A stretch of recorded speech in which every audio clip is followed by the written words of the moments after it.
There is a civilization that most people know almost nothing about. And yet this civilization, this single, extraordinary, ferocious, brilliant, terrifying, and surprisingly sophisticated civilization changed the course of human history more profoundly than almost any other that has ever existed. It built the world's first true empire. It created the world's first great library. It developed military technologies and administrative systems that would be copied and refined by every major power that came after it: the Babylonians, the Persians, the Greeks, the Romans, right down to the modern nation-states of our own time. It was feared by everyone who lived near it. It was admired, secretly, by many of its enemies. And it was so thoroughly destroyed, in the end, that its very name was almost lost to human memory for more than 2,000 years. This civilization is called Assyria. And tonight we are going to enter it, not from the outside, as its enemies did, with fear and reluctance, but from within. From the palace courtyards and the library reading rooms and the market streets and the temple precincts, from the places where ordinary Assyrian people lived their ordinary lives surrounded by an empire of extraordinary ambition. Let us begin at the beginning. The land of Assyria occupies the northern part of what we now call Iraq, a landscape of rolling plains and low hills cut by the great Tigris River and its tributaries, stretching northward toward the mountains of what are now Turkey and Iran. Unlike the flat, featureless alluvial plain of Babylonia to the south, the Assyrian heartland has topography. It has texture. It has rain. Not much, but enough to support agriculture without the massive irrigation systems that the Babylonians required. It has stone, real, workable stone, in a region where stone is rare and precious and speaks always of permanence and power. The Assyrians had been settled in this region for thousands of years before their empire began. Their earliest recorded city, Ashur, named for the god who was their patron and protector, sits on a rocky promontory above the western bank of the Tigris River, its position a natural fortress, its location at the intersection of the trade routes connecting Mesopotamia with Anatolia and the Iranian plateau, giving it commercial importance from its very earliest days. The people who lived here were Semitic. They spoke a language closely related to Babylonian. The two were more like dialects of the same language than separate tongues. They worshipped many of the same gods. They used the same cuneiform writing system. They were in many ways close cultural relatives of the Babylonians to the south. But they were also distinctly, unmistakably different. Where the Babylonians were traders and priests and astronomers and lawyers, the Assyrians were all of these things as well, and also something more, something harder, something that had been shaped by centuries of living on a frontier between the settled agricultural world and the wild mountain peoples of the north and east who raided and threatened and competed constantly with the cities of the plains. The Assyrians became warriors. Not only warriors, but eventually the most effective military machine the ancient world had ever seen. And with that military power, they built something the world had never experienced before: an empire. Not a loose collection of tribute-paying vassal states, not a sphere of influence, a genuine empire. Centrally administered, bureaucratically organized, connected by roads and postal systems, governed by appointed provincial officials, protected by a standing professional army that was the most powerful fighting force of its age. The world's first empire. And tonight, we are going to live inside it. Before the empire, there was the city. And before the military glory, there was something perhaps more surprising: commerce. The earliest phase of Assyrian history that we know in any detail is not a military story. It is a commercial one, and it is, in its own way, extraordinary. In the early 2nd millennium BCE, roughly 4,000 years ago, the city of Ashur was the headquarters of an elaborate long-distance trade network that connected Mesopotamia with the rich metal-producing regions of Anatolia in what is now Turkey. Assyrian merchants established trading colonies called karum, meaning simply port or marketplace, in dozens of Anatolian cities, the most important of which was at Kamesh, near the modern Turkish city of Kayseri. These merchants traveled back and forth between Ashur and Anatolia, carrying tin and textiles from Mesopotamia to exchange for silver and gold from the Anatolian mines. They kept meticulous records, they wrote letters, they argued about prices and complained about slow deliveries and worried about the honesty of their business partners, exactly the way merchants have always done, everywhere, in every age. And we know all of this because their records survived. Thousands of clay tablets, business letters, contracts, legal documents, personal correspondence were discovered at the site of Kanesh, buried in the ruins of the ancient merchant quarter where the Assyrian traders lived and worked. These tablets, dating to roughly 1900 BCE, are among the most vivid and intimate documents from the ancient world. They tell us about prices and weights and qualities of goods. They tell us about family arrangements left behind in Ashur while the merchants were away in Anatolia. They tell us about the dangers of the road, bandits, bad weather, dishonest partners. They tell us about the simple pleasures these merchants enjoyed: good wine, comfortable lodging, the company of friends in a foreign city. They make these ancient traders feel extraordinarily present, not like historical abstractions, but like people, real, specific, individual human beings dealing with the practical challenges of making a living in a complicated world. The old Assyrian trading network was eventually disrupted by political upheaval in Anatolia around 1740 BCE, and the merchant colonies were abandoned.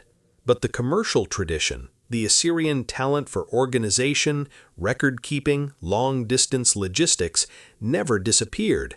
It went underground, so to speak, and when the political conditions eventually allowed Assyria to expand its power, that commercial intelligence was still there, still operating, ready to be deployed in the service of something much larger than a tin and textile trading network.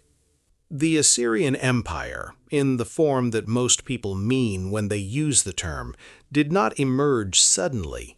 It grew slowly, over centuries, through cycles of expansion and contraction, of strong kings who pushed the frontiers outward, and weak kings during whose reigns the subject peoples rebelled, and the empire shrank back toward its heartland. But the trajectory, viewed across the centuries, was unmistakably upward. The first great phase of Assyrian imperial expansion, what historians call the Middle Assyrian period, reached its peak under a king named Tiglath-Pileser I, who ruled from approximately 1114 to 1076 BCE. He campaigned in every direction, north into the mountains of Anatolia, west to the Mediterranean coast, where he reportedly hunted narwhals from a Phoenician ship, south into Babylonia. His military achievements were real and impressive, and his self-presentation in his royal inscriptions established a template for Assyrian royal self-glorification that would be refined and elaborated by every king who came after him. But the empire of Tiglath-Pileser I did not last. The arrival in the region of large numbers of Aramaean semi-nomadic peoples during the late Bronze Age collapse, the mysterious catastrophe that brought down so many civilizations around the Mediterranean world at roughly 1200 BCE, disrupted the trade routes and agricultural systems on which Assyrian power depended. The empire contracted. Ashur survived as a city-state, but the broader imperial project had to be deferred. It was deferred for about 2 centuries. And then, in the 9th century BCE, the Neo-Assyrian Empire began to take shape, and this time it would not stop until it had become the largest, most powerful, most administratively sophisticated empire the world had ever seen. The architect of the new empire's foundation was a king named Ashurnasirpal II, who ruled from 883 to 859 BCE. He was, by any honest assessment, a deeply frightening man.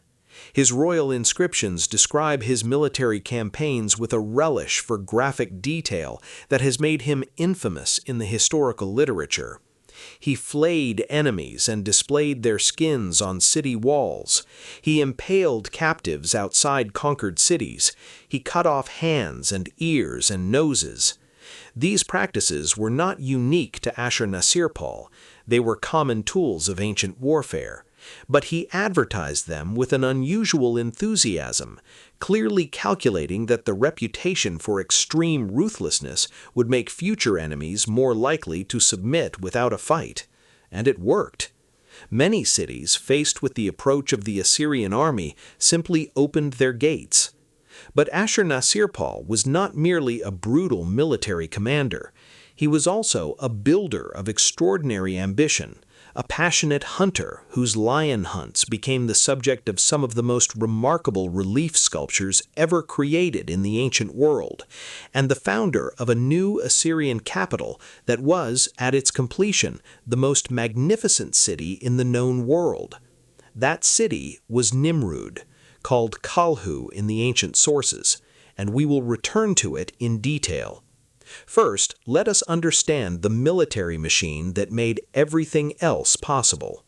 The Assyrian army was the most formidable military force the ancient world had yet produced, and it was not merely formidable in the sense of being large or brave or well-equipped, though it was all of these things. It was formidable in the deeper sense of being systematically organized, professionally trained, logistically sophisticated, and technologically innovative in ways that gave it decisive advantages over every enemy it encountered.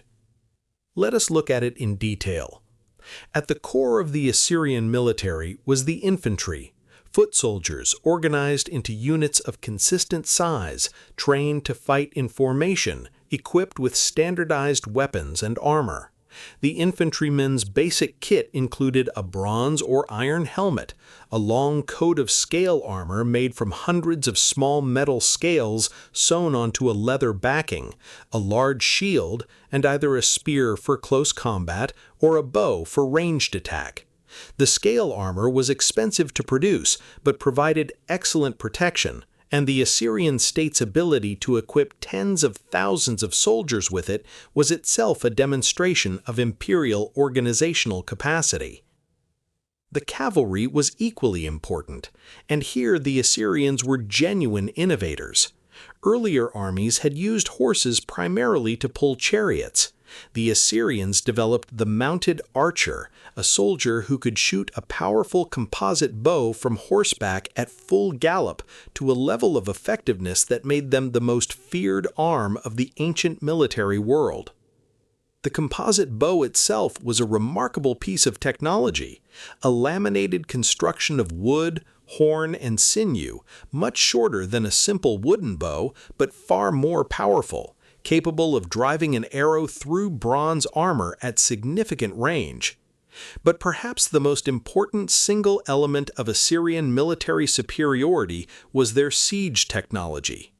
Before the Assyrians, walled cities were almost impregnable. An army could surround a city and wait for it to starve, a process that might take years. But this was expensive, slow, and left the besieging army vulnerable to disease and to attack from outside. The Assyrians changed the mathematics of siege warfare fundamentally with their siege engines. The Assyrian siege machine was a mobile battering ram mounted on wheeled vehicles and protected by a wooden tower from which archers could fire at defenders on the walls. Armored, mobile, capable of delivering sustained blows to a gate or a wall section, this machine, combined with the Assyrian technique of building earth ramps to bring it up to the level of the wall, made previously impregnable defenses vulnerable. And the Assyrians were capable of deploying these machines in large numbers simultaneously against multiple points of a city's defenses, a tactical sophistication that left enemies with no good options. The defenders on the walls faced Assyrian archers shooting at them from the siege tower above. The gate was being destroyed by the battering ram below. Assault parties were climbing the walls on ladders at multiple points, and more Assyrian forces were holding the perimeter to prevent anyone from leaving. For most cities in the ancient world, the calculation was simple: surrender or face this. Most surrendered. The Neo-Assyrian Empire produced a series of kings of extraordinary ability, each one building on what his predecessors had achieved, each one expanding the empire further, refining its administration, adding to its capital cities the palaces and temples and parks and libraries that made Nineveh and Nimrud and Khorsabad among the most remarkable urban environments in the ancient world. Let us meet some of them. Ashur-Nasir-Pal II, whom we have already encountered, set the tone. He moved the Assyrian capital from the old sacred city of Ashur to the newly rebuilt and expanded city of Nimrud, which he filled with a palace of unprecedented luxury and size.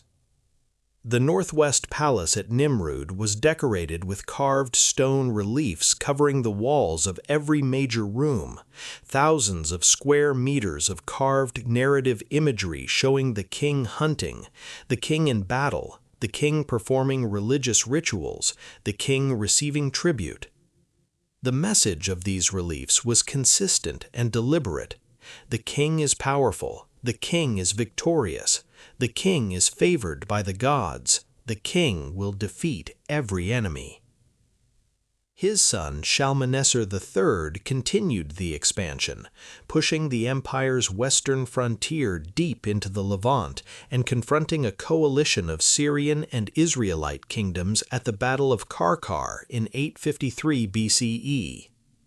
The battle was inconclusive, a rare event in Assyrian military history, but Shalmaneser's inscriptions do not admit this. They record it as a great Assyrian victory, as Assyrian royal inscriptions invariably recorded every military engagement. Shalmaneser's reign is particularly well documented because of the Black Obelisk, a remarkable carved stone monument now in the British Museum that shows tribute being brought to the Assyrian king from various subject peoples. One of the panels shows a man prostrating himself before Shalmaneser, identified in the inscription as Yahweh son of Humri, almost certainly Jehu, king of Israel, whose submission to Assyrian power is one of the very few moments where an Assyrian inscription and a biblical text describe the same event from different perspectives. Then there is Tiglath-Pileser III, one of the most capable and consequential rulers in all of Assyrian history, who came to the throne in 745 BCE and transformed the empire with a series of administrative and military reforms that would define Assyrian imperial practice for the next century. He professionalized the army. Rather than relying on a citizen levy supplemented by professional troops, he created a standing army of full-time soldiers, men who did nothing but train and fight, and were paid, equipped, and maintained by the imperial state. This gave Assyria a military force that was always ready, always disciplined, always available, regardless of the agricultural calendar. He reformed the provincial administration. Conquered territories were no longer simply required to pay tribute to local rulers who acknowledged Assyrian overlordship. They were reorganized into provinces governed by Assyrian-appointed officials who reported directly to the palace, collected taxes on behalf of the imperial government, and were responsible for maintaining order and supplying the military when it passed through. And he introduced on a large scale the policy of population deportation. Conquered peoples were forcibly removed from their homelands and relocated to other parts of the empire, while other deported populations were moved in to replace them. The purpose was partly practical. It broke up the social networks of potentially rebellious peoples, and partly economic, distributing skilled populations to areas where their skills were needed. The scale of these deportations was staggering. Tiglath-Pileser III alone deported hundreds of thousands of people over the course of his reign. His successors continued and expanded the policy. It was brutal. It was enormously disruptive to the lives of everyone involved, and it was, in terms of the empire's long-term stability, devastatingly effective. Of all the great cities of Assyria, Ashur, Nimrud, Khorsabad, none was greater than Nineveh. Nineveh was the final and greatest capital of the Assyrian Empire, expanded by the extraordinary king Sennacherib into what he himself called, with characteristic Assyrian modesty, the palace without rival. It was, at the time of its greatest extent, the largest city in the world. It remained the largest city in the world for perhaps 50 years, a brief moment in historical terms, but an extraordinary one. Let us try to understand its scale. The inner city of Nineveh was enclosed by walls approximately 12 kilometers in circumference. 12 kilometers! The walls themselves were massive constructions, in places 25 meters wide at the base, with towers at regular intervals rising higher still. There were 15 gates, each one named for a Mesopotamian god, each one a monument of architectural ambition in its own right. Inside the walls, the population at the city's height has been estimated at anywhere from 100,000 to 150,000 people. For the ancient world, this was an almost incomprehensible concentration of humanity. By comparison, Rome at its height would eventually hold perhaps 1 million people, but Rome's height came 6 centuries after Nineveh's. In the 7th century BCE, Nineveh had no rival anywhere on earth.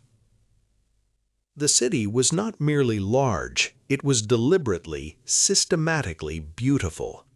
Sennacherib, who built it in its final form, was not just a military commander, though he was one of the most effective military commanders of his age. He was also a builder of genuine vision, someone who thought about cities in terms of their visual and experiential quality, who wanted Nineveh to be not just the largest city in the world, but also the most beautiful. He created wide, straight streets, what his inscriptions call the Royal Road, running through the city. He planted gardens and parks with trees brought from every part of the empire. He constructed an aqueduct, the Jerwarren Aqueduct, still partially standing today, that brought water from springs 50 kilometers away in the mountains, crossing a wide valley on a bridge of corbelled stone arches nearly 300 meters long. This is, to the best of our knowledge, the oldest stone arch aqueduct in the world. And it was built not because Nineveh lacked water, but because Sennacherib wanted more water, wanted to expand the gardens and parks and irrigated pleasures of his capital. At the heart of the city, on a raised citadel mound, stood the Southwest Palace, the palace without rival. It covered an area of approximately 500 by 200 meters. It contained at least 80 rooms. Its walls were lined with carved stone panels depicting in extraordinary detail the military campaigns, the hunting expeditions, the construction projects, and the ceremonial events of Sennacherib's reign. Walking through the throne room of this palace, even in imagination, even at this distance of 2,500 years, is an experience of genuine awe. The room was perhaps 50 meters long and 10 meters wide. The walls on both sides were covered from floor to ceiling with carved stone panels depicting the siege of the Judean city of Lachish, one of the most detailed and historically significant battle narratives in all of ancient art. The siege equipment, the ramps, the assault, the defenders, the captives being led away, every detail rendered with the precision of an eyewitness account. And at the far end of the room, raised on a dais, the throne, facing the door, so that every person who entered, every ambassador, every subject king, every trembling petitioner, was walking the entire length of the room toward the king, surrounded on both sides by the visual record of what happened to those who resisted Assyrian power. The architecture of intimidation, perfected. Of all the Assyrian kings, Sennacherib is perhaps the most complicated figure. He was simultaneously one of the most culturally ambitious and aesthetically sensitive rulers of the ancient world, and the man who committed what was by the standards of his own civilization the most shocking and impious act in Assyrian history. He built Nineveh. He built the aqueduct. He created gardens of such beauty that some scholars believe they may have been the origin of the legend of the Hanging Gardens, one of the 7 wonders of the ancient world, usually attributed to Babylon but perhaps actually built at Nineveh. He was a meticulous administrator. His correspondence with provincial governors survives in large quantities, and it reveals a ruler who paid close attention to the details of governance, to the movement of troops, the collection of taxes, the management of water resources, the treatment of subject populations. He campaigned against Babylon, a city that had been a thorn in the Assyrian side for generations, rising in rebellion repeatedly despite repeated Assyrian suppression. In 710 BCE, he campaigned westward through the Levant, defeating the rebellious kingdoms of Judah and Phoenicia. His approach to Jerusalem, recorded both in his own inscriptions and in the biblical books of Kings and Isaiah, is one of the most famous moments in ancient Near Eastern history, when, according to multiple accounts, the Assyrian army withdrew from the city without taking the city. Why Jerusalem was not taken is one of the great historical debates. Sennacherib's inscriptions claim he shut up the Judean king Hezekiah like a bird in a cage, but do not claim to have taken the city. The biblical account attributes the Assyrian withdrawal to divine intervention. A Greek account transmitted by Herodotus attributes it to a plague of mice destroying the Assyrian bowstrings. Modern historians have various theories. The honest answer is that we do not know. What we do know is that Sennacherib returned to Nineveh without Jerusalem, and several years later he did something that shocked his entire world. He destroyed Babylon. Not conquered it, not looted it, not installed a compliant ruler and extracted tribute. Destroyed it, systematically, deliberately. He diverted the Euphrates to flood the site. He pulled down the great temples, the temples of Marduk, the king of the Babylonian gods. He carried the sacred statues into captivity. In the ancient world, destroying a city's temples was not merely a military act, it was a religious catastrophe. The gods were believed to literally inhabit their temples, to be present in the cult statues that were housed there. Destroying the temples and carrying away the statues was an act of cosmic violence that no Assyrian king had ever before dared to commit against Babylon, one of the most sacred cities in the Mesopotamian religious world. Sennacherib wrote theological justifications for what he had done. He reinterpreted Babylonian theology to argue that Marduk himself had commanded the city's destruction, but few people believed him, probably including, at some level, Sennacherib himself. He was assassinated by his own sons in 681 BCE while at prayer in a temple. His surviving son, Esarhaddon, spent the first years of his reign rebuilding Babylon. In the ruins of ancient Nineveh, in the mounds that the local population calls Kuyunjik and Nebi Yunus, beneath the soil of the modern Iraqi city of Mosul, there was discovered in the mid-19th century something that transformed our understanding of the ancient world: a library. Not the first library. The Babylonians had maintained temple libraries for centuries before, but the most extraordinary library of the ancient world, the personal library of the last great Assyrian king, Ashurbanipal, who ruled from 668 to approximately 627 BCE. Ashurbanipal was, in some ways, the most surprising figure in all of Assyrian history.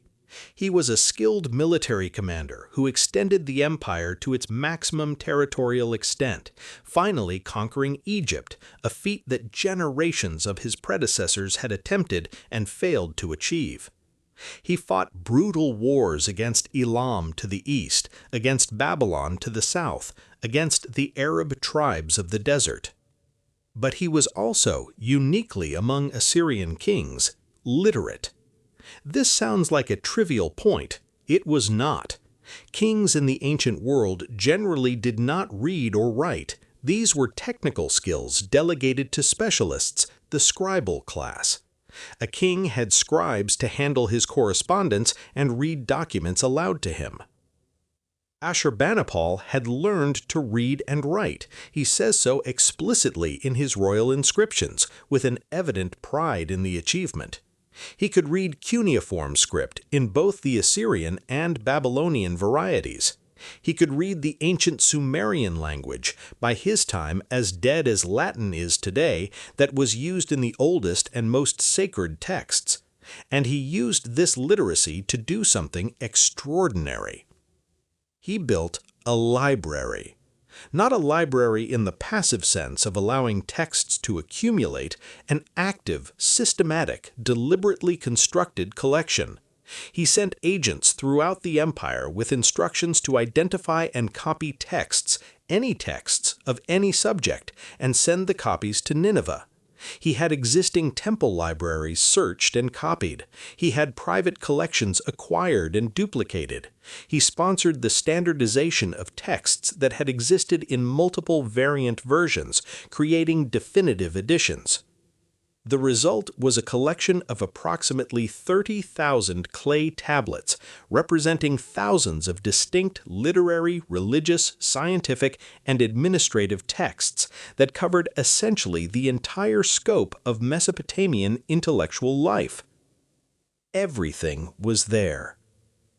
The Epic of Gilgamesh, the oldest great story in human literature, the tale of the hero king of Uruk who went in search of immortality and returned with the gift of wisdom instead.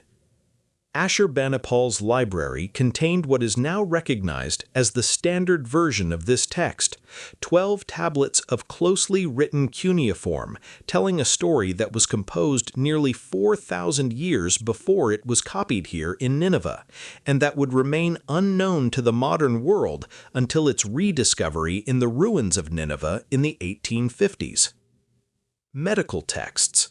Thousands of tablets recording symptoms, diagnoses, treatments, and prognoses for every illness the Babylonian and Assyrian medical traditions recognized. The treatments combined practical herbal remedies, many of which we now know to have genuine pharmacological effectiveness, with ritual incantations, because the ancient distinction between natural and supernatural causation was not the same as ours. But the empirical observation underlying the medical texts is real and sometimes remarkable. Astronomical texts, records of celestial observations stretching back centuries, the movements of the visible planets tracked with precision, eclipse predictions, the first steps towards the mathematical astronomy that would eventually, in Babylonian hands, produce the most sophisticated astronomical calculations of the ancient world, calculations that contributed directly to the astronomical revolution of the Renaissance 2,000 years later. Mathematical texts, multiplication tables, geometric calculations, problems in applied mathematics with practical applications in surveying, canal construction, and architecture. Omen texts, collections of thousands of omens, astronomical, atmospheric, physiognomic, behavioral, recording the association between observed events and their predicted consequences. These texts represent the Assyrian and Babylonian attempt to find pattern in the observable world, to create a systematic body of knowledge about the relationship between events, an approach that is, in its intellectual ambition, if not its conclusions, recognizably scientific. And law, history, mythology, hymns to the gods, laments over destroyed cities, letters between kings, commercial contracts, the whole intellectual life of a civilization, preserved in clay. When the Assyrian Empire fell in 612 BCE and Nineveh was sacked and burned, the library burned with it. But clay tablets do not burn, they fire. The conflagration that destroyed the palace above them baked the clay tablets of Ashurbanipal's library harder than they had ever been, and they lay there, under the accumulated debris of 25 centuries, perfectly preserved, waiting for the moment that someone would find them. That moment came in 1849 and 1852 when the British archaeologists Austen Henry Layard and Hormuz Rossum excavated the mounds of Nineveh and found tens of thousands of clay tablet fragments in what had been the library rooms of Ashurbanipal's palace. The fragments were shipped to the British Museum, where the painstaking work of cleaning and reading and assembling the broken tablets began. In 1872, a young British museum scholar named George Smith was working through a batch of Nineveh tablets when he read a particular passage and stopped suddenly in his chair.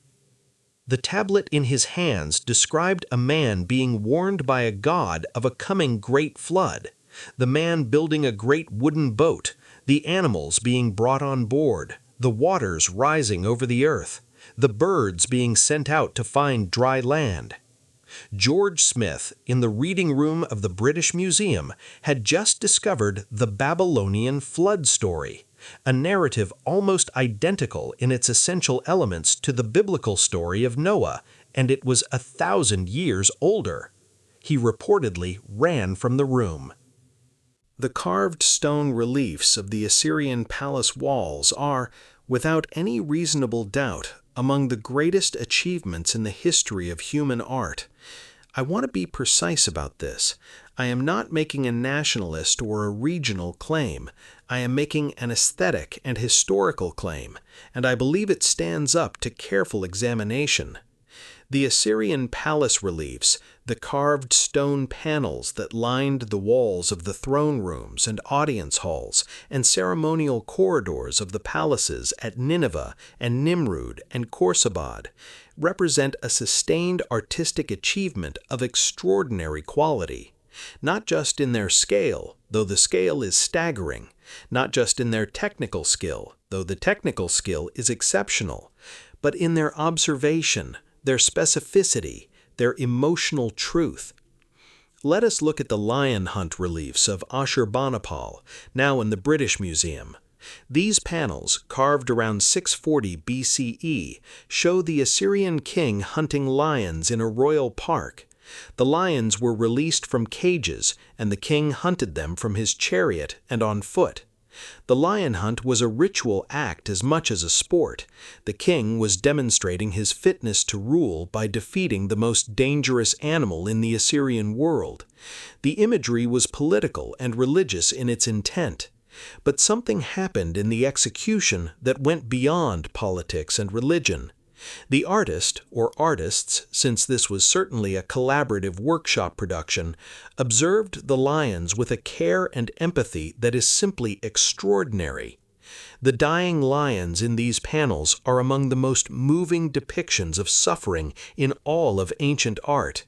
A lioness with an arrow through her spine, her rear legs paralyzed, dragging herself forward with her front legs while still raising her head to roar. It is an image of such raw physical and emotional power that it makes modern viewers stop involuntarily in front of it. It is not triumphalist. It is not merely documentary. It is heartbreaking. How do we account for this? The artist was working in service of a king who wanted to glorify his power. The purpose of the reliefs was political. And yet, somehow, in the rendering of the dying animals, something else entered the work, something that looks across 2,500 years like genuine grief. The human figures in the reliefs are handled differently, more formal, more stylized, more concerned with status and rank than with individual expression. The king is always the largest figure, his muscles are always idealized, his composure is always perfect. The decorum of the palace does not admit individual emotion in the human figures. But the animals are free of that decorum, and in their freedom they became, paradoxically, the most emotionally resonant things in the entire palace. There are other great moments in Assyrian relief.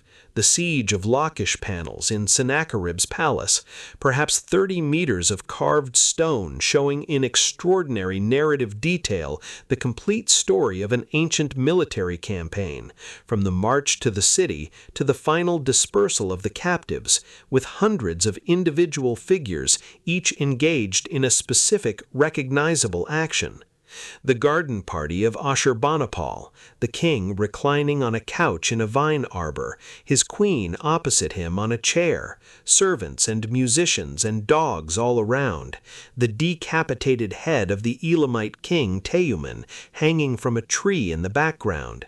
The most intimate depiction of ancient leisure combined with the most brutal reminder of ancient power in a single unforgettable composition. These reliefs are history, they are archaeology, they are primary sources of incomparable richness and detail, and they are also, undeniably, art, art of the highest order, art that has outlasted the empire that created it by 2,500 years, and that still stops people in their tracks in the galleries of the British Museum and the Louvre and the Oriental Institute of Chicago. But let us come down from the palace. Let us leave the throne rooms and the lion hunts and the great carved narratives of royal power and military glory. Let us walk into the streets of an Assyrian city and look at the lives of the people who made all of this possible. Because empires are not built by kings alone. They are built by farmers and craftspeople and merchants and scribes and soldiers and builders and cooks and mothers and children.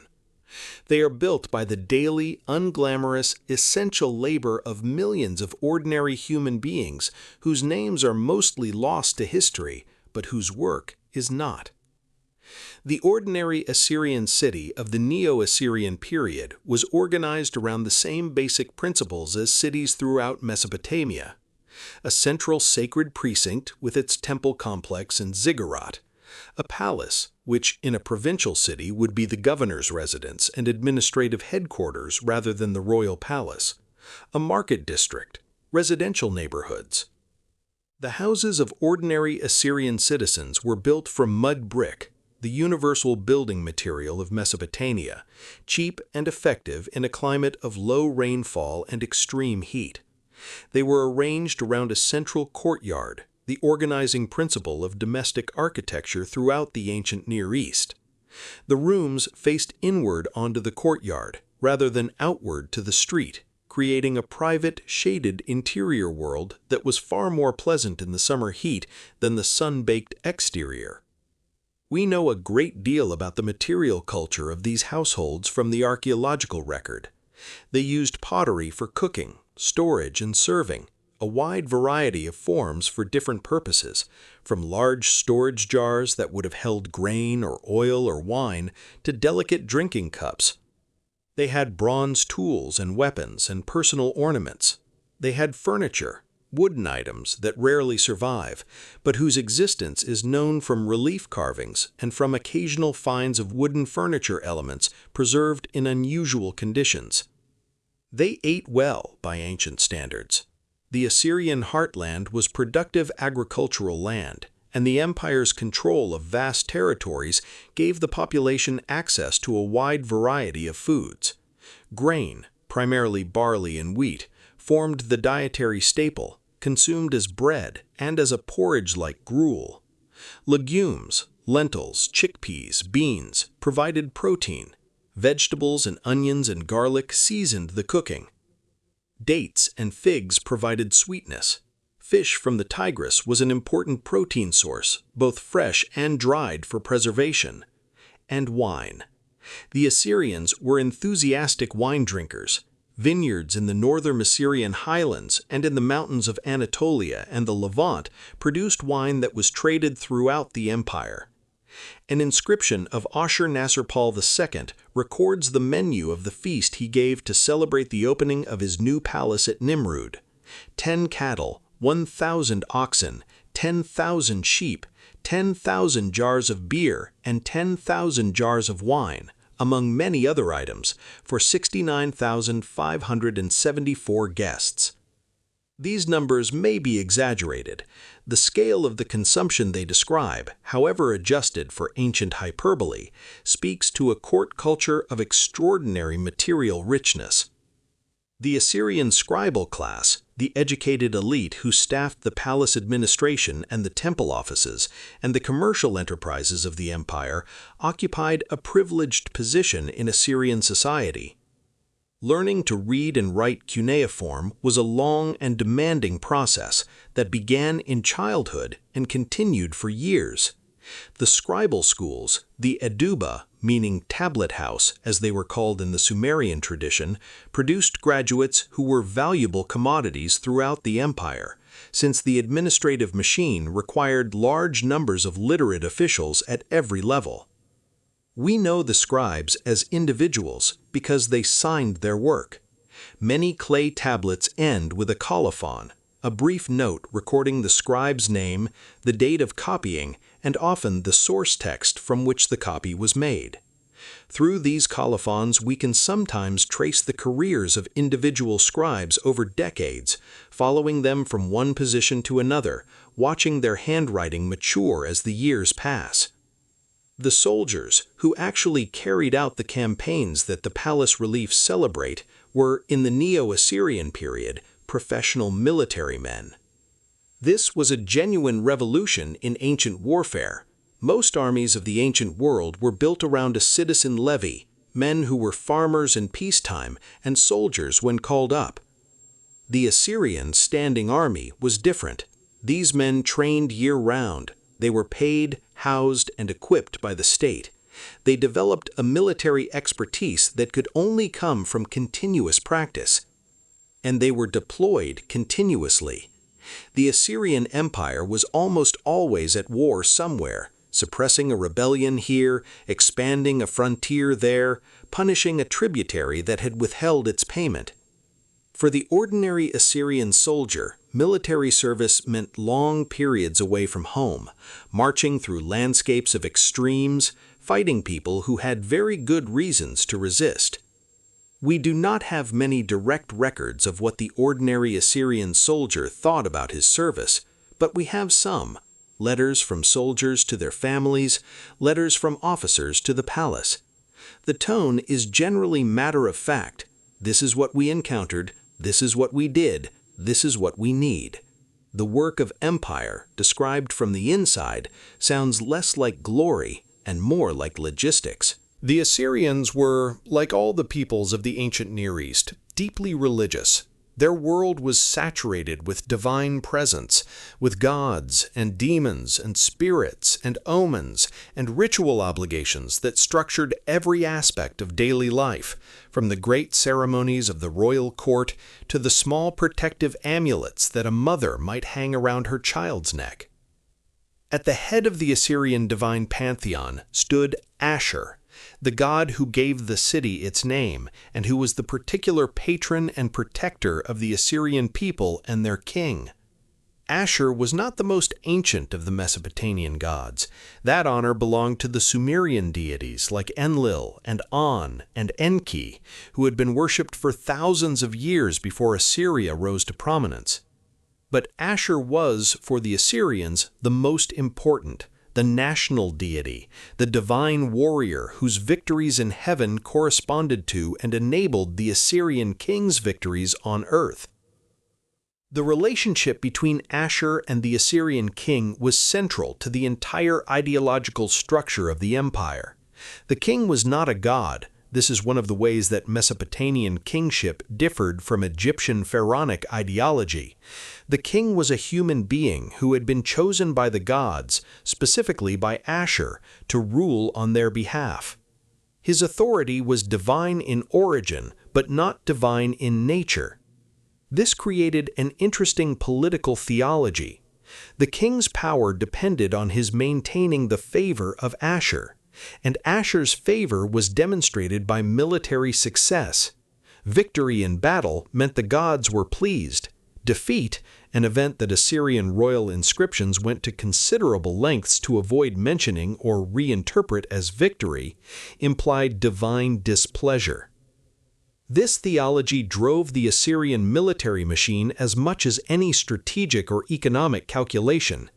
Every campaign was framed as a holy war conducted at the command of Ashur. Every enemy was, by definition, an enemy of the god.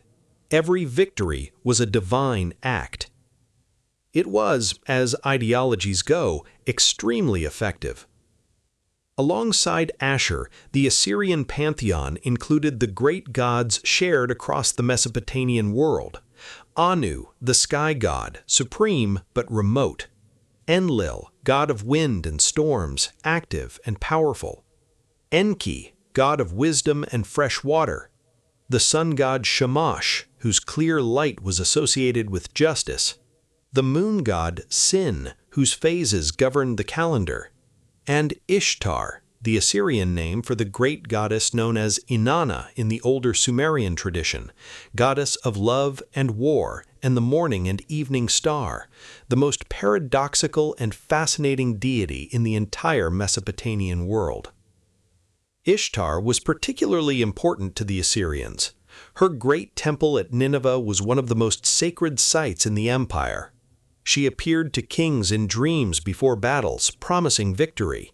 She was simultaneously the goddess of erotic love and the goddess of warfare, a combination that the Assyrians, who lived in a world where love and violence were often uncomfortably close to each other, seem to have found entirely natural. The temples of the Assyrian gods were not places where ordinary citizens went to pray in the way that a modern person might attend a religious service.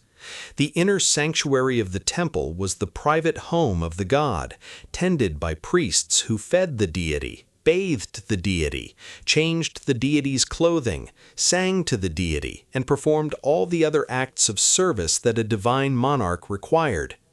The cult statue, the physical image of the god, usually made of precious wood covered in gold and precious stones, was treated as a living royal presence.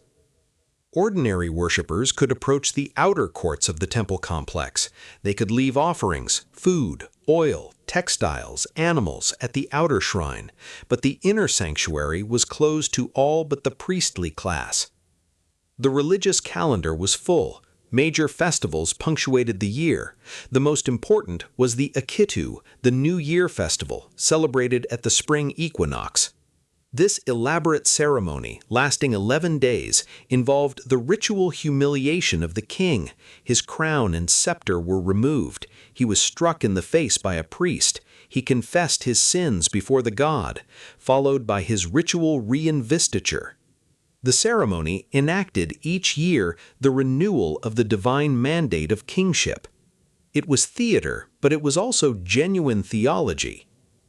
And running beneath all the official religion, beneath the great state temples and the royal religious ceremonies, was a world of personal piety and magical protection.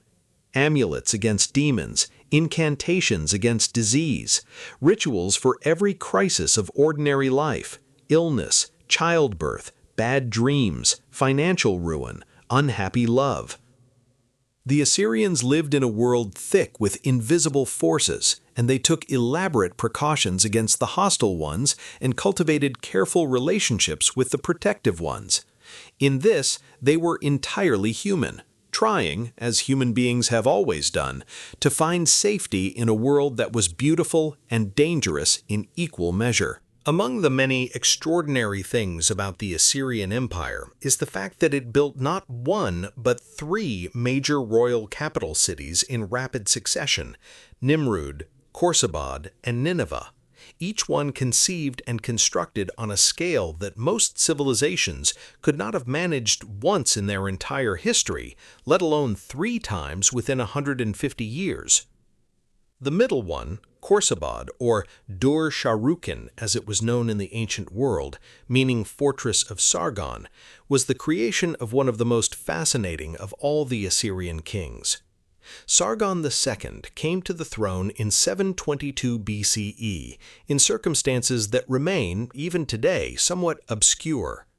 His name, Sargon, meaning the true king, was almost certainly a throne name rather than a birth name, deliberately chosen to evoke the memory of Sargon of Akkad, the legendary founder of the world's first empire 2,000 years earlier. The choice of name was a statement of ambition.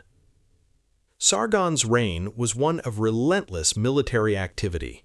In his first year, he completed the conquest of Samaria, the capital of the northern kingdom of Israel, and deported its population, one of the most significant and controversial acts in the history of Assyrian relations with the peoples of the Levant.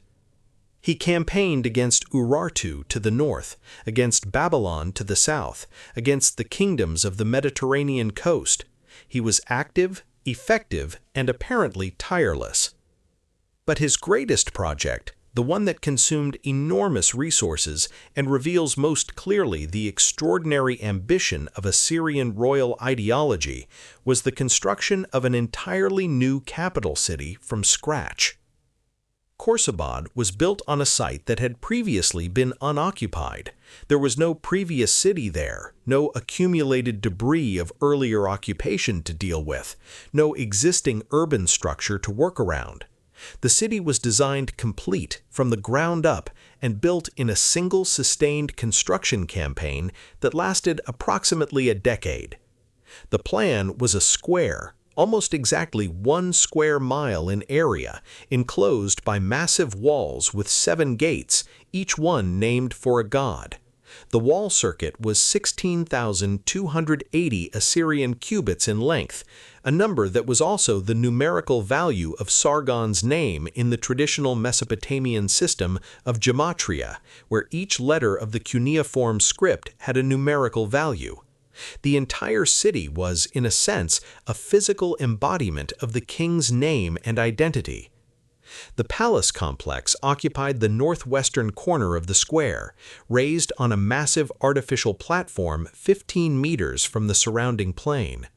The palace itself covered an area of 10 hectares of throne rooms and reception halls, and administrative offices and royal apartments, and temples and storerooms and service areas, all connected by miles of corridors lined with carved stone reliefs.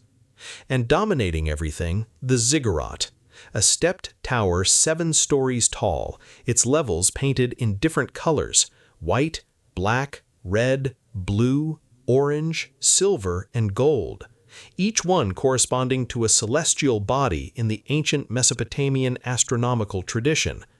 From a distance, the colored tower must have been visible for many kilometers across the flat plain, an unmistakable declaration of the divine endorsement of Sargon's rule. Khorsabad was essentially complete when Sargon died in battle in 705 BCE, killed fighting the Cimmerians, a steppe people from the north whose incursions into Anatolia created a prolonged crisis on the Assyrian northern frontier. His body was not recovered. This was considered in the ancient world a terrible omen. The king who died in battle and whose body was not given proper burial was condemned to a restless existence in the underworld. His son, Sennacherib, horrified by his father's fate and perhaps by the bad luck that seemed to attach to Khorsabad, abandoned the new capital almost immediately. He moved the royal seat to Nineveh, and Khorsabad was left, largely completed, barely inhabited, the grandest ghost town in the ancient world, to slowly subside into the Iraqi plain. When the French archaeologist Paul-Émile Botta excavated it in 1843, he found the carved stone reliefs of Sargon's palace essentially intact, preserved under the collapsed mud brick of the walls. It was the first major excavation of an Assyrian site, the discovery that announced to a stunned world that the civilization described in the Bible had left physical remains of extraordinary richness in the soil of northern Iraq. Ashurbanipal. The name means Ashur is the creator of an heir, and he was, in many ways, the heir not just of his father Esarhaddon, but of the entire Assyrian tradition, its military power, its administrative sophistication, its cultural ambition, its religious piety. He came to the throne in 668 BCE at a moment when the Assyrian Empire had reached its maximum territorial extent. His father, Esarhaddon, had conquered Egypt, an achievement that had eluded generations of Assyrian kings. And Ashurbanipal spent the first years of his reign consolidating that conquest, suppressing rebellions in the Nile Delta, and pushing Assyrian power as far south as Thebes, the great religious center of Upper Egypt. He fought Elam, the old rival kingdom to the east, in what is now southwestern Iran, in a series of brutal campaigns that ended in the complete destruction of Susa, the Elamite capital. He suppressed a major rebellion led by his own brother, Shamash-shum-ukin, who had been installed as king of Babylon, and who eventually chose death in the burning palace rather than surrender.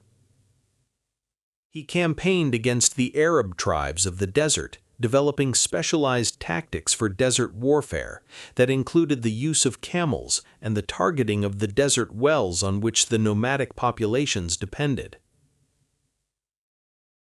And through all of this, through decades of military campaigning and diplomatic maneuvering and internal political crisis, Ashurbanipal was also building his library, collecting his texts, corresponding with scholars throughout the empire about questions of ancient learning. The combination seems paradoxical. The most militarily active king in Assyrian history was the most intellectually curious. The man who ordered the destruction of Susa was also the man who ordered the systematic collection and preservation of the intellectual heritage of Mesopotamian civilization. But perhaps the paradox is less deep than it appears. Ashurbanipal understood, perhaps more clearly than any of his predecessors, that empires do not last forever. The world his great-grandfather Tiglath-Pileser III had built was already showing signs of strain. The conquered peoples were restless. The professional army was expensive. The revenues required to maintain the imperial machine were straining the agricultural base of even the productive Assyrian heartland.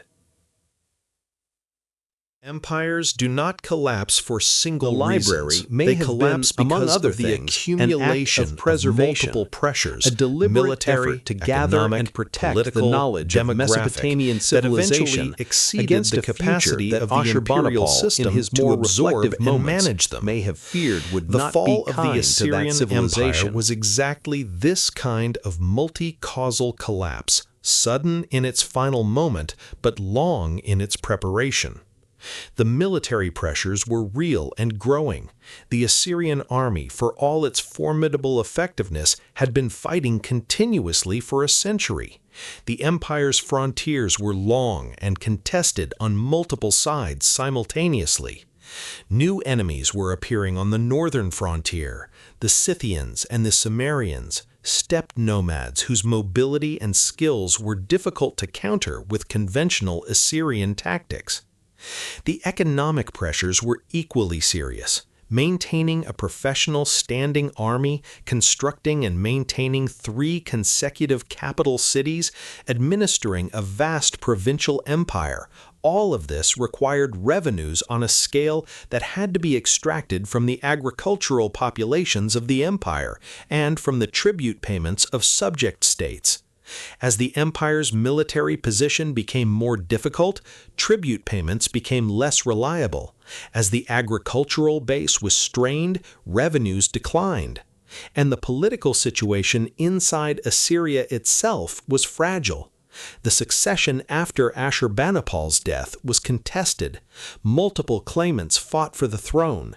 The internal political crisis weakened the imperial government precisely at the moment when the external military threats were intensifying. The decisive blow came from an unexpected direction: Babylon. Conquered and recalcitrant and destroyed and rebuilt and conquered again, rose once more.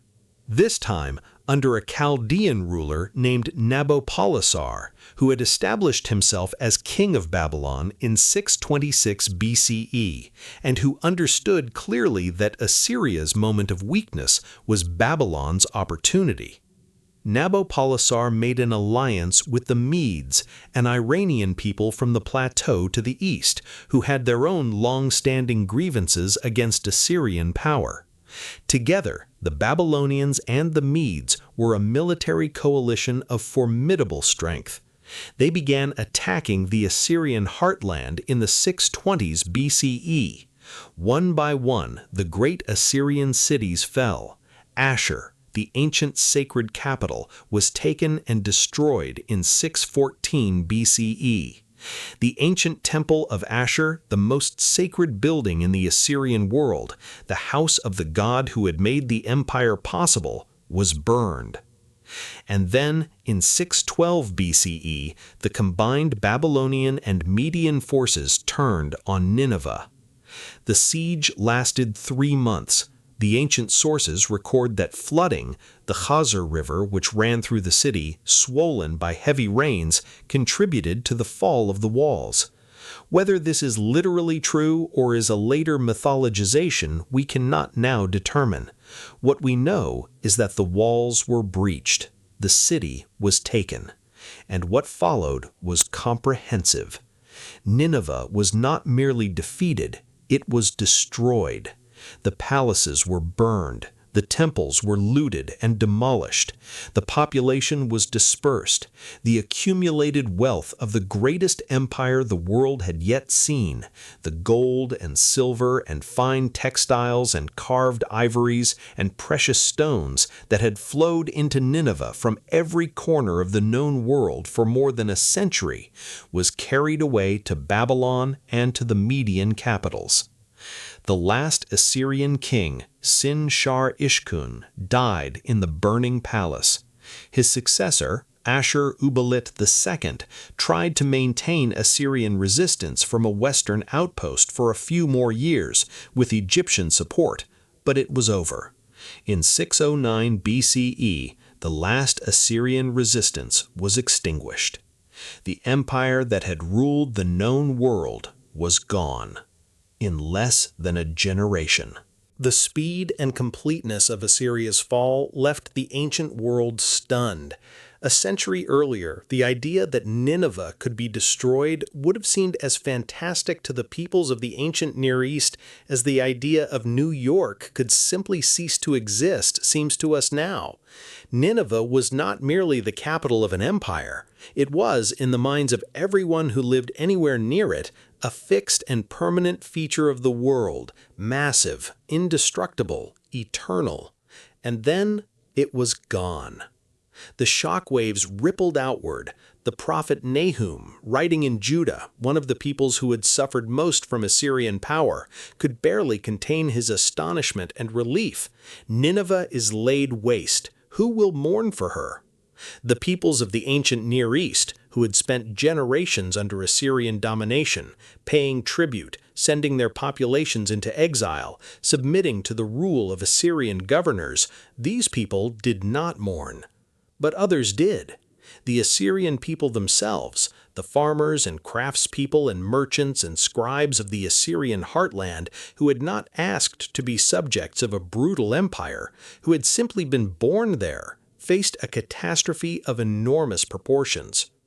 The evidence from archaeology and from the ancient textual record suggests that the population of the Assyrian heartland was dramatically reduced in the decades following the fall of Nineveh. The great cities were not merely politically abandoned, they were physically destroyed to an extent that made reoccupation on the previous scale impossible. The agricultural infrastructure, the irrigation systems, the roads, the storage facilities was disrupted. Nineveh itself was never again a major inhabited center. The mounds of Kuyunjik and Nebi Yunus, named for the prophet Jonah, whose biblical connection with Nineveh made the site sacred to later Christians and Muslims, accumulated over the ruins. The carved stone reliefs of Ashurbanipal and Sennacherib sank into the earth. The clay tablets of the library were buried under the collapsed remains of the palace that had housed them. The Babylonians, who succeeded Assyrian imperial power, adopted much of the Assyrian administrative and cultural legacy, including the cuneiform writing system, many of the literary and scientific texts that survived in libraries outside Nineveh, and elements of the imperial administrative model. The Persian Empire that succeeded Babylon in 539 BCE went further still, building on Assyrian precedents in ways that are clearly visible to anyone who studies both civilizations. But the Assyrian state as such, the specific political entity that had built Nimrud and Nineveh and Horsabad, that had carried Israelites into exile and besieged Jerusalem and sacked Thebes and burned Susa, that state was gone, completely and permanently gone. And the knowledge of what it had been faded with surprising speed. By the time of the Greek historian Herodotus, writing in the 5th century BCE, Nineveh was already a ruin, and its history was already confused and mythologized. By the time of Alexander the Great, 2 centuries after the fall of Nineveh, the city was so completely forgotten that Alexander's army marched past its ruins without recognizing them for what they were. The local population called the mounds something else. The connection to the Assyrian Empire had been severed. For more than 2,000 years, the greatest empire of the ancient Near East lay under the Iraqi plain, waiting. The rediscovery of ancient Assyria is one of the great intellectual dramas of the 19th century. It began with curiosity and ended with astonishment. The first serious European attention to the mounds of northern Iraq came in the early decades of the 1800s, when a series of travelers and diplomats began noting that the large earthen mounds that dotted the plain of northern Mesopotamia seemed potentially significant. The local population had names for them: Kuyunjik, Nimrud, Khorsabad, but no clear knowledge of what lay beneath them. The French consul at Mosul, Paul-Émile Botta, began excavating at Khorsabad in 1843. Within weeks, he had discovered the carved stone reliefs of Sargon II's palace, enormous panels depicting figures in a distinctive style completely unlike anything previously known from the ancient Near East. The discovery was a sensation. For the first time in more than 2,000 years, the physical remains of the Assyrian Empire were visible to human eyes. Botta was quickly joined in the field by the British adventurer and archaeologist Austen Henry Layard, who began working at Nimrud in 1845 and at Nineveh itself in 1847. Layard was not a trained archaeologist, the discipline barely existed yet, but he was enormously energetic, politically skillful, and genuinely interested in what he was finding. What he found was almost unbelievable. At Nimrud, the northwest palace of Ashur-nasirpal II, with its miles of carved stone reliefs, the colossal Lamassu guardian figures at the palace gates, winged human-headed bulls, each one several meters tall and weighing dozens of tons. Bronze bands from the great gates at Balawat, embossed with scenes of Shalmaneser III's campaigns. The treasure of Nimrud, extraordinary gold jewelry and vessels discovered in the royal tombs beneath the palace floor, was not found until 1988, when Iraqi archaeologists working at the site made one of the great archaeological discoveries of the 20th century. At Nineveh, Layard found the southwest palace of Sennacherib and its extraordinary carved narratives. He found the chambers of Ashurbanipal's library. He began the work of excavation that would be continued in fragments and intervals by archaeologists from Britain, France, Germany, Iraq, and the United States for the next century and a half. The material that Layard sent back to the British Museum, hundreds of carved stone canals, dozens of cuneiform tablets, transformed the museum's collection and transformed the scholarly world's understanding of the ancient Near East. The biblical stories of Assyrian kings and their conquests, stories that many 19th century scholars had begun to question as legendary, were suddenly confirmed, detailed, and enriched by archaeological evidence of extraordinary quality. And when George Smith read the Flood tablet in 1872, the connection between Mesopotamian civilization and the Hebrew Bible became undeniable. These were not separate worlds, they were deeply connected. The world of the Old Testament was the world of Assyria and Babylon, the same geography, the same cultural context, many of the same stories. The intellectual implications took decades to absorb. They have not been fully absorbed yet. What did the Assyrian Empire give the world? The question is worth asking carefully because the answer is not immediately obvious. Unlike the Greeks, the Assyrians are not conventionally credited with a legacy of philosophy or science or democratic governance. Unlike the Romans, they did not build a legal and administrative infrastructure that directly shaped the development of modern law and government. Unlike the Egyptians, they did not leave monuments so enduring and so visually overwhelming that they have become permanent fixtures of the global cultural imagination. And yet, the Assyrian legacy is real, and it runs surprisingly deep. The most direct and visible contribution is the preservation of Mesopotamian knowledge. Ashurbanipal's library and the libraries of the temples at Ashur and Nimrud and other Assyrian cities preserved and transmitted the intellectual heritage of Mesopotamian civilization, the mathematical traditions, the astronomical observations, the medical knowledge, the literary texts, to the Babylonian scholars who came after. The Babylonian astronomers who developed, in the centuries following Assyria's fall, the most sophisticated astronomical mathematics of the ancient world, built on a tradition of careful celestial observation that the Assyrian libraries had preserved. That Babylonian astronomical tradition was in turn transmitted to the Greeks through the conquests of Alexander the Great and the cultural exchanges of the Hellenistic period, and became one of the foundations of Greek scientific astronomy, and through it, the foundations of the Copernican revolution 2,000 years later. The line from Ashurbanipal's scribes carefully copying their astronomical observation tablets in the palace of Nineveh in 650 BCE to Copernicus publishing his heliocentric model in 1543 CE is long and indirect and passes through many hands, but it is real, it exists, the knowledge was preserved and transmitted.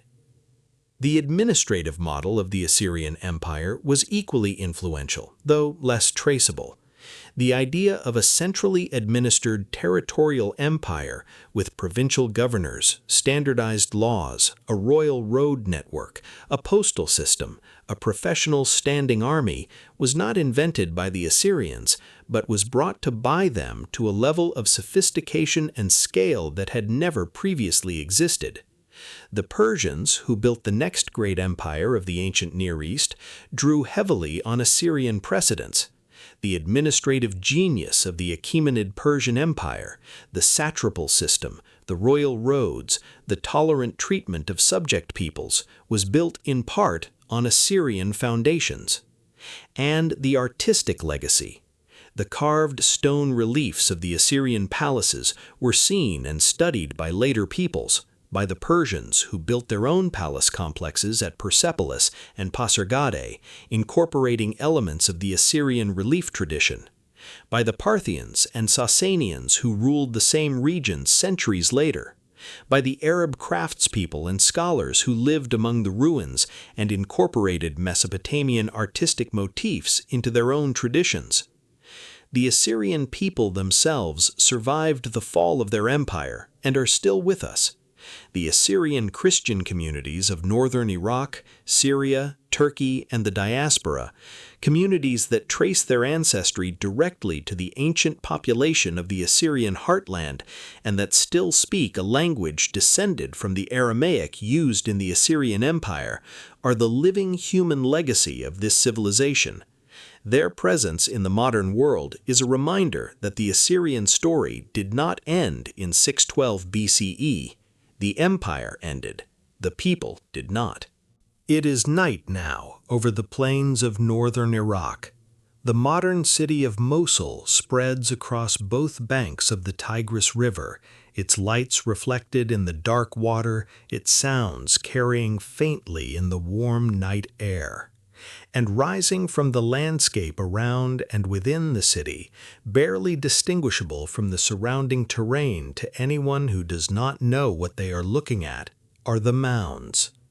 Quinjik, the great mound on the west bank of the Kosor River, within the boundaries of the modern city, that contains within it the remains of the southwest palace of Sennacherib and the Library of Ashurbanipal. 35 meters of accumulated debris above the ancient floor levels, 25 centuries of silence above the carved stone panels and the clay tablets. Nebi Yunus, the mound where the prophet Jonah is said to be buried, a mosque standing on its summit, the ancient palace of Esarhaddon beneath, excavated only partially in conditions of great difficulty because the inhabited nature of the mound and the presence of the mosque make large-scale archaeological work impossible. These mounds are not dramatic monuments. They do not announce themselves. You could drive past them without noticing them at all if you did not know their significance. But beneath them, in the darkness underground, the ancient city waits. The carved stone panels that Layard and his successors did not excavate are still there. The clay tablets that were not found in the 19th century excavations are still there, and recent estimates suggest that only a small fraction of Ashurbanipal's library has been excavated. Thousands, perhaps tens of thousands of clay tablets remain in the ground. Rooms of the palace that were never opened are still sealed by their collapsed walls. Objects of extraordinary historical and artistic significance lie in the earth, in the dark, waiting for the archaeologists who will eventually, when conditions allow, bring them back into the light. What remains to be found at Nineveh is almost certainly significant. The city was so vast, and the excavations of the past 2 centuries, while impressive in scope, were necessarily partial and incomplete. The full story of the ancient world's greatest empire, its final chapters, its private moments, its most intimate details, is still in substantial measure underground. Under the lights of modern Mosul, under the foundations of modern buildings, under streets and houses and gardens and parking lots, sealed by 25 centuries of accumulated debris from the curiosity of the modern world and the depredations of the ancient one. Patient, silent, waiting. The stars above Nineveh tonight are the same stars that Ashurbanipal's astronomers recorded on his clay tablets in the 7th century BCE.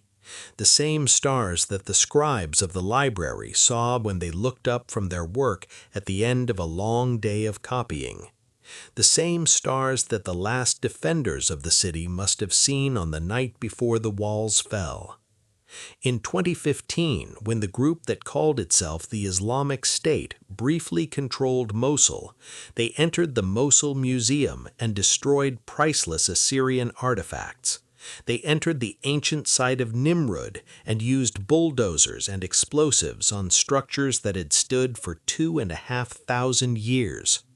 The images of destruction were broadcast around the world and produced a grief that was shared across cultures and continents, an instinctive human recognition that what was being destroyed was not just old objects, but humanity's memory of itself.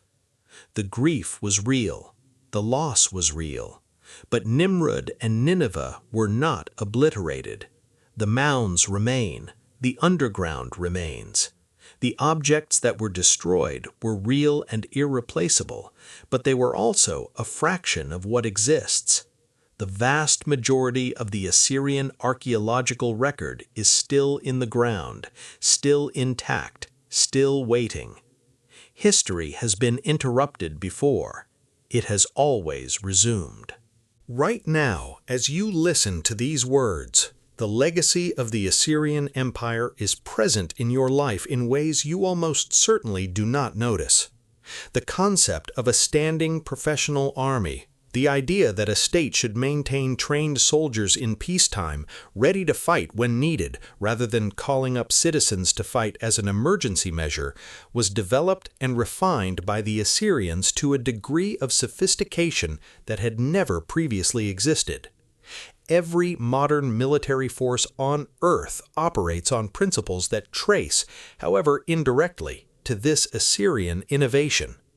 The idea of a state postal system, a network of relay stations where messages and official correspondence could be transmitted rapidly across large distances, was first implemented at imperial scale by the Assyrians. The Persian system that followed, the Roman cursus publicus that came after, the modern postal services of every nation, all descendants, however remote, of the Assyrian road and relay system. The practice of systematic archival record-keeping, the idea that a government should maintain comprehensive written records of its activities, its revenues, its legal decisions, its military campaigns, was taken to its ancient Near Eastern extreme by the Assyrian imperial administration. The tens of thousands of clay tablets that document Assyrian governance are the earliest large-scale bureaucratic archive in history. They are also, in a very real sense, the ancestors of the filing systems and databases and digital records that modern governments maintain. And the astronomical knowledge preserved in Ashurbanipal's library, the systematic observations of celestial events accumulated over centuries by Babylonian and Assyrian scribes, was transmitted, as we have noted, to Greek astronomers, and through them to the astronomical tradition that eventually produced modern science's understanding of the cosmos. The sexagesimal number system that the Mesopotamian mathematical tradition used, based on 60 rather than 10, is still with us in our division of the hour into 60 minutes, the minute into 60 seconds, the circle into 360 degrees. And the stories. Always the stories. The Epic of Gilgamesh, preserved in Ashurbanipal's library, is one of the foundational texts of world literature. Its themes, the friendship between two unlikely companions, the grief of losing someone beloved, the desperate search for a way to escape death, the final acceptance that mortality is the human condition, are themes that every human being in every culture in every age has recognized as their own. The flood story, preserved in the same library, echoes through the Abrahamic religious traditions that have shaped the moral and cultural life of billions of human beings for the past 2,500 years. These stories were not invented by the Assyrians. They were part of a much older Mesopotamian tradition, but it was Ashurbanipal's library that preserved them through the catastrophe of Nineveh's fall. If the library had not existed, if Ashurbanipal had not had the intellectual ambition and the practical means to collect and preserve the texts of his civilization, many of these stories would have been lost when Nineveh burned. We owe more to that library than most people know, and we owe more to Assyria, this fierce, brilliant, brutal, sophisticated, culturally ambitious empire, than we typically acknowledge. Its story is not a comfortable one. The Assyrians did terrible things in the service of their imperial project. The deportations, the mass killings, the deliberate destruction of cities and temples, these were real, and they caused real suffering to real human beings. But they also built things that last. They preserved things that matter. They thought seriously and deeply about the organization of human society and the transmission of human knowledge and the relationship between human beings and the divine. And some of what they built and preserved and thought is still with us, still operating in our world, still shaping the way we live and think and tell stories about ourselves. It is very late now. The night is quiet over the plains of the Tigris. The modern world has grown still. The traffic of Mosul has thinned to occasional headlights. The lights of the city reflect softly in the river, and the river moves, as it has always moved, southward toward the sea. Under the dark mounds, the palace sleeps. The clay tablets of the library are there, in the earth, in the dark. The cuneiform marks pressed into them by the scribes of Ashurbanipal are still as clear and sharp as they were on the day they were pressed 2,600 years ago. The hands that pressed them are long dust. The city they lived in is long vanished. The empire they served is the most complete political disappearance in the history of the ancient world. And the tablets are still there, waiting with the patience of stone, which is, after all, what they are, for the moment when someone will hold them up to the light and read what is written there. Because this is the deepest thing about the Assyrians, not their military power, which was real, but which many have equaled, not their artistic achievement, which was extraordinary, but which exists alongside other extraordinary artistic achievements in the human record. Not even their administrative genius, which was formidable, but which has been surpassed many times in the long history of human governance. The deepest thing about the Assyrians is that they understood, at some profound collective level, that knowledge is the most precious thing a civilization produces, and that knowledge, unless it is preserved deliberately and carefully, will be lost. Ashurbanipal knew this. He was, as we have noted, a man of his age, capable of great violence, committed to the ideology of imperial domination, entirely comfortable with the moral universe of the ancient Near East. But he was also a man who looked at the clay tablets in the temple libraries of his empire and thought, this must be preserved, not because it is useful, though it is useful, not because it is politically convenient, though some of it was, but because it is human, because someone thought this and wrote it down, and it would be a loss, an irreplaceable, permanent, non-negotiable loss if it disappeared. He was right. The knowledge he preserved, the astronomical observations, the mathematical techniques, the literary texts, the medical prescriptions, has contributed in ways both direct and indirect to the intellectual life of the civilizations that came after him, including ours. Including this very moment in which someone is telling you the story of the Assyrian Empire in words that trace through thousands of years of linguistic evolution back to the cuneiform marks pressed into clay by scribes of Nineveh in 650 BCE.